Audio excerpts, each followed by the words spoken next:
ભાઈ બહેનના સંબંધનો પવિત્ર દિવસ એટલે કે રક્ષાબંધન. જ્યારે આજના દિવસે લીંબડી સબ જેલ ખાતે બહેનો પોતાના ભાઈઓને રાખડી બાંધવા માટે આવેલી હતી.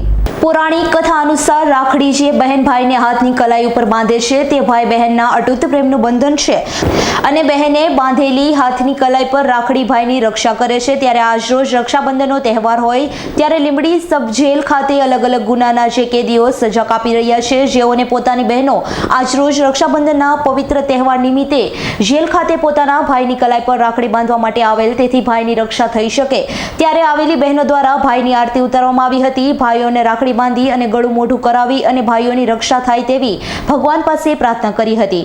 ત્યારે આ સમયે ભાઈ અને બહેનોની આંખોમાં ગંગા જમના વહેતી થઈ ગઈ જોવા મળી હતી. આજના પવિત્ર તહેવાર નિમિત્તે જેલ સ્ટાફ દ્વારા આવેલા તમામ બહેનોને રાખડી બાંધવા પરવાનગી આપવામાં આવી હતી.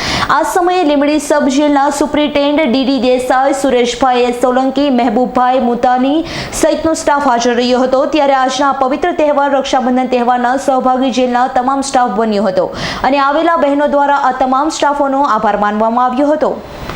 ચોકીના મહારાજ બાલા સોનલબેન અહીંયા આગળ જેલે શા માટે આવ્યા છો? એ પેલા 3 વર્ષથી ઝઘડો થયો હતો ને, એમાં ઓલા 80 વર્ષના ભાભા મરી ગયા, એમાં મારા ઘરના માણસ હલવાડી દીધા બધા. હા, તો અત્યારે શા માટે આવ્યા છો તમે? એમને રાખડી દેવા આવી છે. હા, હવે તમે આજે ભગવાન પાસે રાખડી બાંધી શું માંગશો?